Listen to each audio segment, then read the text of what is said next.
Media మిత్రులందరికీ నమస్కారం.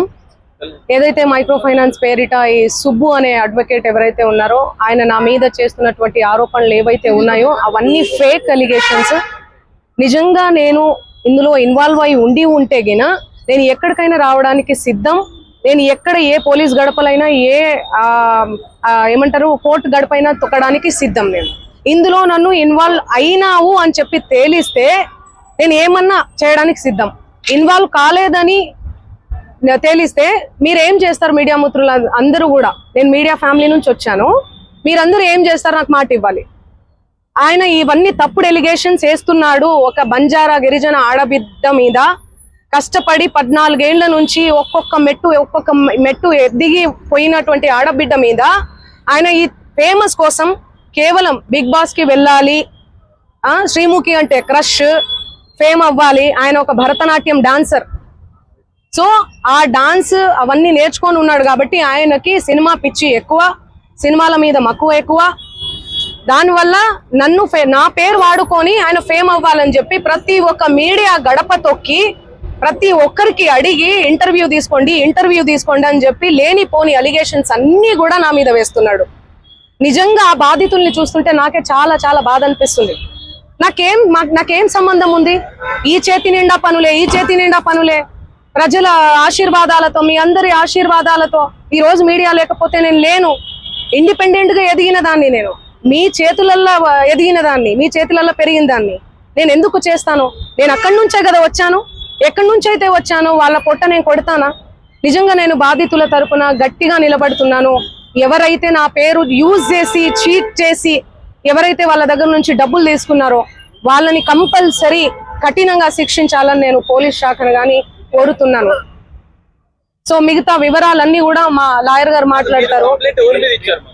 సుబ్బు గారి మీద ఇచ్చాం. సుబ్బు సిగపోగు పూర్తి నేమ్ ఆయన పేరు. చూడండి, ఆయన పేరు మీద నేను కంప్లైంట్ ఇవ్వడానికి వచ్చాను. ఎక్స్టార్షన్ కంప్లైంట్ ఇచ్చాను ఆల్రెడీ. మేము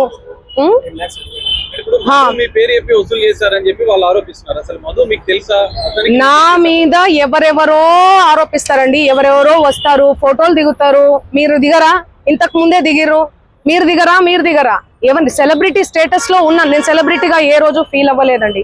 సెలబ్రిటీగా నేను ఫీల్ అయ్యి ఉంటే ఈ రోజు ఈ 14 ఏళ్ల జర్నీ కొనసాగేది కాదు, ఎక్కడో ఆగిపోయేదాన్ని.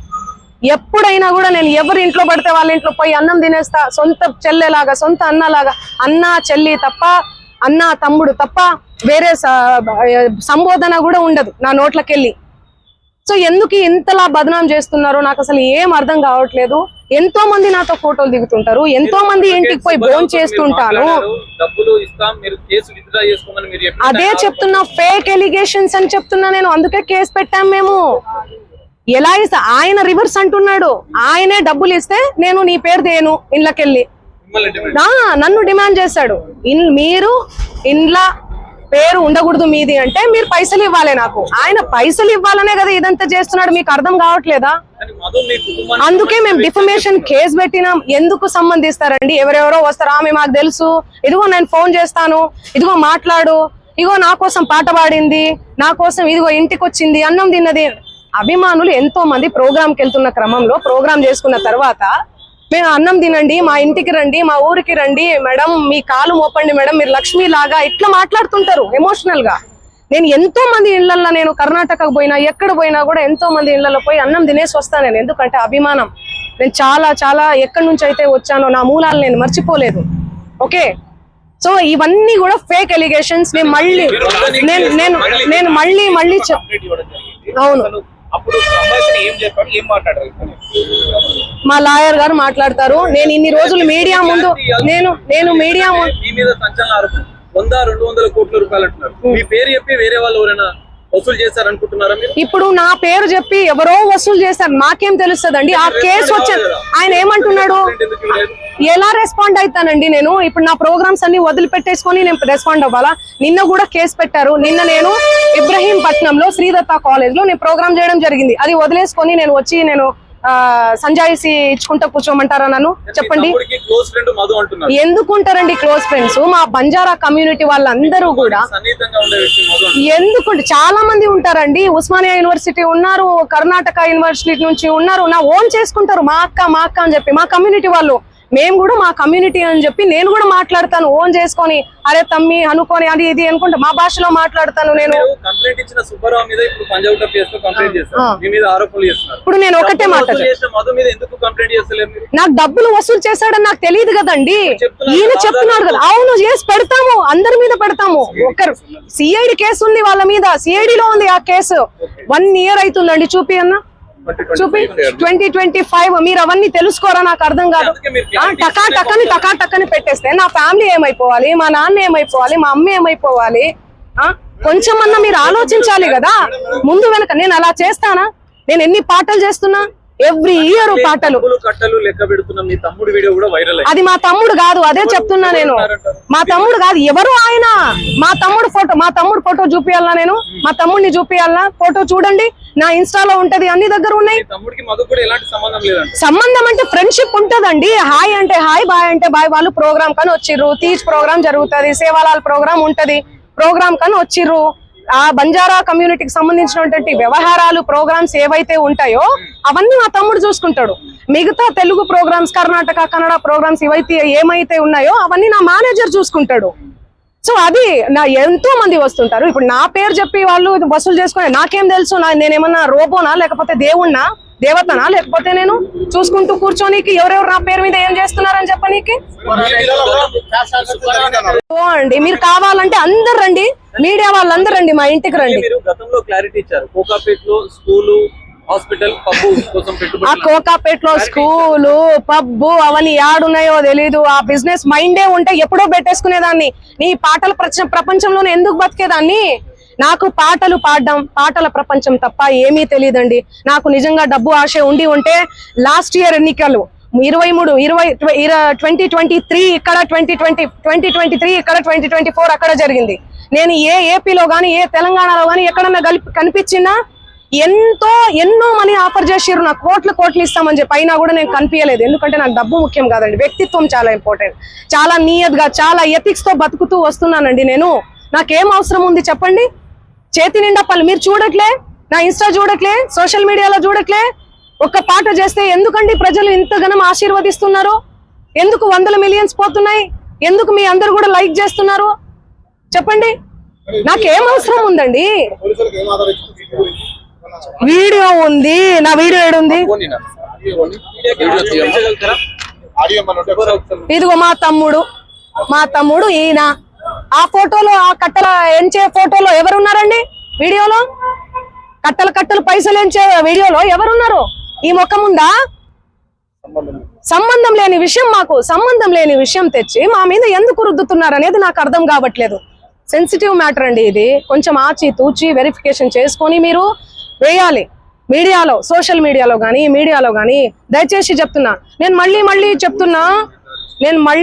చెప్తున్నా, తనది గిన నాది గిన ఇందులో ఇన్వాల్వ్మెంట్ ఉంది అంటే మీరు ఎక్కడికన్నా రమ్మని చెప్పండి, నేను సిద్ధం. మీడియా మిత్రులందరికీ కూడా చెప్తున్నా, నాది ఇన్వాల్వ్మెంట్ లేదు ఈ కేసులో అని అంటే గిన మీరు ఆ సుబ్బు అనే అడ్వకేట్ ని మీరు ఏం చేస్తారనేది నాకు మాట ఇవ్వాలి. సిద్ధమా? దానికి చెప్పండి, సిద్ధమా?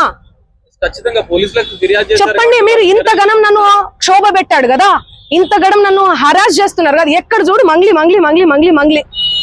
మంచి విషయాలు ఎక్కడా స్క్రోల్ చేయరు.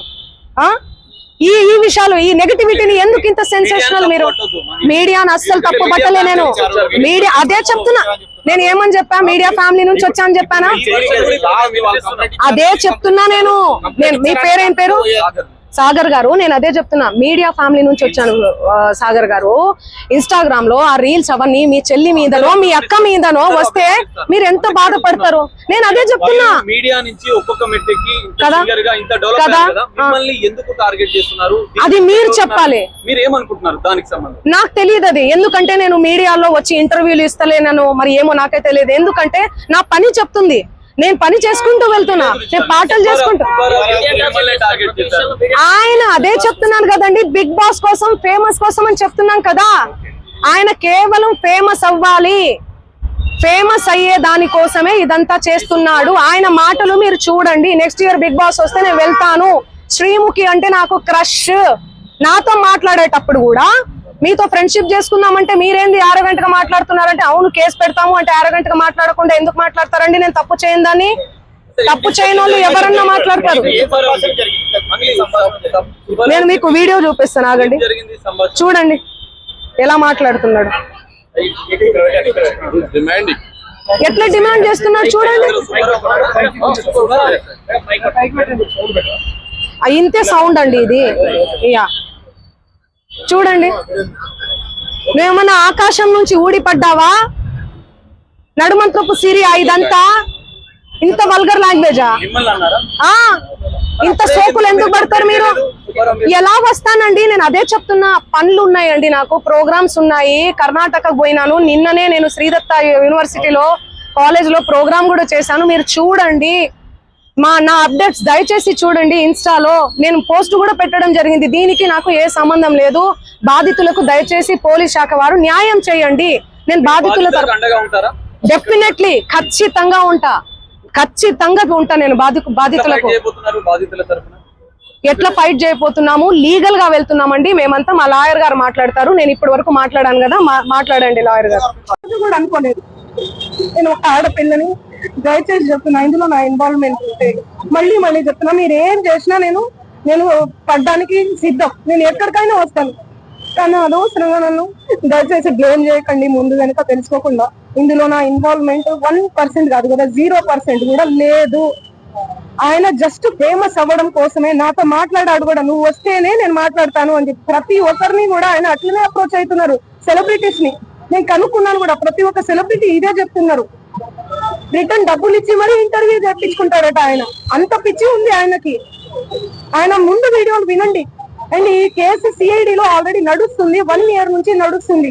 3 years నుంచి వాళ్ళు ఈ దందా నడిపిస్తున్నారంట. వాళ్ళందరూ కూడా బాలాజీ నాయక్, మధు నాయక్, ఇంకెవరెవరో, హేమకాంత్ రెడ్డి, ఇంకోరు ఎవరెవరో ఉన్నారు. వాళ్ళంతా గొలుసు కట్టులా ఉన్నారు వాళ్ళు. నాకు అసలు తెలీదు.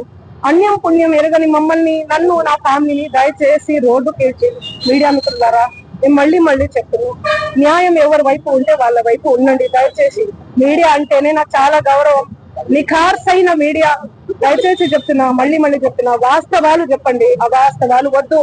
సడన్ గా ఇట్లా ఏం తెలియకుండా ఎవరో వచ్చి నా మీద అలిగేషన్స్ వేస్తే దయచేసి మీరు పెట్టుకోకండి. ఎందుకంటే నేను ఒక ఆడబిడ్డని, గిరిజన ఆడబిడ్డని. ఎవరెవరో పడనోళ్ళు మా ప్రోగ్రామ్ కి రాలేదు, అంత బలుప, అంత ఓవర్ యాక్షన్, ఏమేమో ఉంటాయి. వాళ్ళు వచ్చి పడదు అని చెప్పి ఏదేదో మాట్లాడుతుంటారు. మీరు అట్లా పెట్టుకోవడం చాలా తప్పు. దయచేసి మీడియా మిత్రులు, నా ఫ్యామిలీ లాంటి వాళ్ళు, నా ఫ్యామిలీ మీడియా అంటేనే నా ఫ్యామిలీ. నేను కూడా ఒక జర్నలిస్ట్ గానే వచ్చాను. కానీ ఎవరిని ఏ మాట అనకుండా నా కష్టాన్ని నేను నమ్ముకొని, నా పాటను నేను నమ్ముకొని ముందుకెళ్తున్నాను. ఇలాంటి మరిన్ని వీడియోల కోసం మా యూట్యూబ్ ఛానల్ ను లైక్ చేసి సబ్స్క్రైబ్ చేసుకోండి.